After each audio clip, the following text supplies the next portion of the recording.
Over the past several months, new Superintendent Andy Allen has been listening to students, staff, families, and community members. Today we're sharing what was heard and what it means moving forward. When you reflect on everything you've heard, what do you think is going well in our district? Well, David, thanks for the opportunity to meet with you today. The number one aspect of our school system that became apparent through our entire process was the strength of our culture. And so when we started all the listening tours with asking what went well, culture, opportunities for our kids, and the experiences that were available to us became throughout not only the schools but also the community and the different people that work within our school corporation became the number one point of emphasis for me, and to make sure that I understood that our culture, our identity, the standards of academic excellence that we have here, that I've inherited as superintendent, but also speaks to the long tradition, but also looking forward to maintain those pieces in and around the different initiatives that we're going to have as school changes, making sure that our culture, our academic excellence, and our identity become things that we want to focus on. So how do we take those wins, like those positives, and push them to the next level? Well, I think, David, that the number one thing we want to do is identify what those positives are. And so when I put together the list of the responses of over 30 different listening tours, we talk about the opportunities for our kids that are available, the experiences that you have as a Plainfield student. You know, in our case now, we're looking to make sure that those experiences exist LQA, you know, our youngest little Quakers as they come in, all the way through the high school experience, right? And then in some cases, even beyond graduation, what do those experiences look like? Taking that list and knowing that that's what makes us strong. Those aren't necessarily things that we're looking to change or to highlight where we've got to make changes there or we've got to alter those. We need to celebrate them. We need to recognize that those things don't just happen. It's intentional planning on the part of leadership and our teachers, our students, our community together. Those things matter. Let's identify those, let's celebrate those, and then let's start to explore some things in and around those opportunities that are already in place. Where do we start to gain some opportunities for our kids through different experiences and leverage our strengths so that we can grow? You mentioned a solid foundation, but every district has room to grow. What did the tour reveal about our biggest untapped potential? I think there's a couple things that came out and our untapped potential, and also sometimes we're seen as the biggest risk. So anytime you had an answer that fell on both sides of the equation, it gave us pause and said, okay, maybe these are some things that we want to focus on. What skills are we developing with our kids? That became number one. And do our skills translate into the professional world that our kids are going to enter? We have to make sure that we do that without sacrificing what our necessary responsibility is to teach the foundational skills. But at the same time, are we best preparing our kids for the life beyond their time in the school corporation? That also extends oftentimes outside of the classroom. So the work in our classrooms from LQA through grade 12 highlighted the work of our teachers and making sure that the relationships with our students and teachers were paramount and had led to the results. But how does this start to impact the arts? How does this start to impact the different clubs and opportunities that our kids have access to, not just at the high school or at the middle school, but again, in an LQA through grade 12 environment? What opportunities exist there? How do we grow those? How do we bring recognition to those opportunities? How do we start to expand some of those where they make sense? I think our recent success with robotics, I think our recent success even within our music and fine arts programs, that sometimes at the high school level you see what that result is, but those programs build throughout the opportunity because kids have access to them. How do we continue to leverage those? How do we start to look at leveraging our relationship with the town and the community members? We want to make sure that those partnerships, that all of us working together, a connectedness, if you will, between the school corporation and town lead to additional experiences within our own school corporation. We also start to look at the Maid building, which is right across the road from the high school, and what opportunities exist there for our kids, not only while they're in high school, but so we can also start to prepare that our teachers understand what opportunity looks like. Our kids and freshmen on back today are going to graduate differently than our current high school seniors were. So are we best preparing our students and working with our teachers to make sure that those preparations exist so that we can work in our high school, but also then start to develop credentials and certifications beyond the high school diploma that start to recognize within our community and set our kids up for the best opportunities possible upon graduation. It sounds like we're going to evolve from that. That's really where the listening tour provided a lot of strength and insight to me, is that we wanted to make sure that the process itself is always going to take maybe longer than sometimes we want, but the process itself is going to have to involve listening on my part. It's going to have to make sure that we remain within our identity, remain within our standards of academic excellence here, but also starts to diversify what opportunities exist in the preparation for our kids.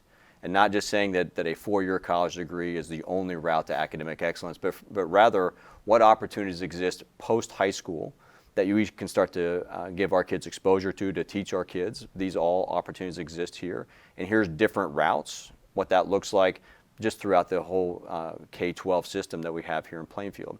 We also know this, that the world that you're going to enter in and the kids that are younger than you are going to require consistent learning.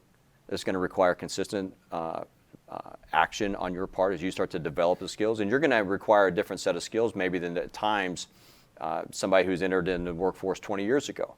And most of those things are durable skills such as communication, creativity, collaboration, critical thinking. That just looks different. And so are we able to identify those, and we're able to talk about what those might look like so we best prepare our kids? That's growth, but growth comes with challenges. What are the biggest risks that Plainfield schools are facing right now?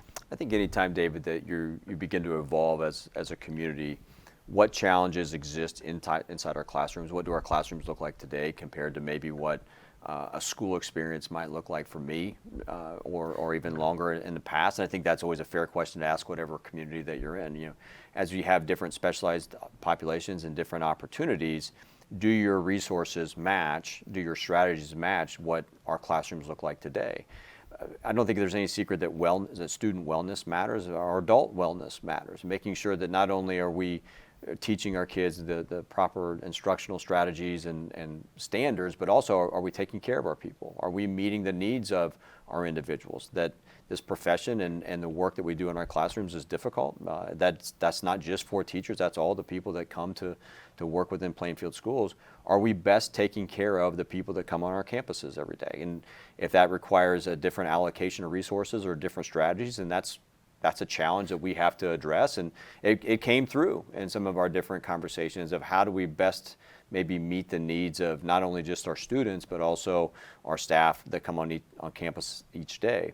Further, you look at the external pressure. So as you move outside of the classroom, and that's been a learning curve of mine as I move outside of a building to a district, some of the external pressures of funding and enrollment are real. And without going into all of the intricacies of recent legislation, you know, our enrollment drives some of our funding.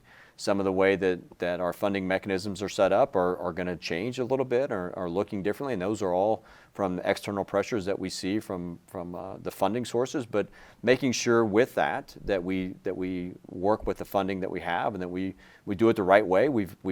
We're in the position we're having. We're in a good position because of decisions that were made in the past, but making sure that the decision making does two things. One, it's a nod to making sure that we are always in the best position possible for Plainfield Schools. And second, that the student is at the center of our decision making, because there's going to be some tough choices that we have to make. But when we talk about how it best impacts the classroom, how we allocate resources, the students, and then as we start to expand out those leading our students inside the building each day, that they are at the center of our decision making. And when we have to make some of those tough choices, or we present challenges and we say, let's give us feedback, but here are our choices, and which one do we start to think is in the best interest of our kids and the student outcomes, then those are the decisions that we're going to have to make. That's a process, but there are internal and external factors that impact all of those issues that are real inside the Plainfield School Corp today. With this in mind, what is your primary focus as you move out of the listening phase and into action? Well, we've got to be very clear as to what's happening next. And so accompanying with this opportunity to talk with you and share some insights, we'll have a written report of some things that we learned along this process. But then also this summer, we get right to work at our summer retreat with the board, also working with our building leaders, and start looking what 1 to 3 years looks like. What do we want the next 3 to 5 years look like in the Plainfield Community School Corporation? When those little Quakers start in August, what do we want their Plainfield school experience to look like when they cross the stage, right? So that matters. And so it's always keeping an eye way down the road, but also knowing that very specifically in August, when we all return for the first day of school, what incremental changes are going to be in place, and what can people expect from us understanding that visibility, presence, and the connectedness will matter specifically within Plainfield Schools. It sounds like this process was about listening, but also about what's coming next. Well, exactly, and we'll continue the listening process. I think that's the number one thing for me to do, is to make sure that I continue to listen to the people that I'm entrusted to lead, and it's a tremendous responsibility, and one I take very seriously, and I'm very fortunate to have. I also want to continue to learn, and I put my own leadership core values out there in all of these listening tours. We start with intentionality. There is a consistency to this. That's doing the listening tour again. Like, what are we learning from what our people say, and how can we best put that within our vision and the actions that we want to take? And then growth. And growth always comes last. We want to skip the process in growth. We want to get there right away. But at the same time, when we allow a process to play out, then we get as much growth as possible for what we're trying to achieve. And that goes back to the intentionality and being very clear about what we want to accomplish anytime we enact a change or even explore a change. And then we just repeat that process. All right, we continue with the listening tours, we continue with the time in the building and the community and working with our kids. That was a part that we maybe didn't get to spend enough time with this second semester, and we'll start even before school begins. We'll start talking with our kids and saying, what do you want this high school experience to look like, and what can Plainfield Schools do for you so that we best equip you with the proper skills upon graduation to be the most desirable applicants, not only in Hendricks County, but throughout Indiana. Well, thank you so much for coming on here. I appreciate it. I love listening to hear you talk. David, I appreciate the opportunity. I know you're looking to go forward in a career in this, so thank you for your work today. Thank you for the work that you've done for Plainfield Schools, and best of luck to you.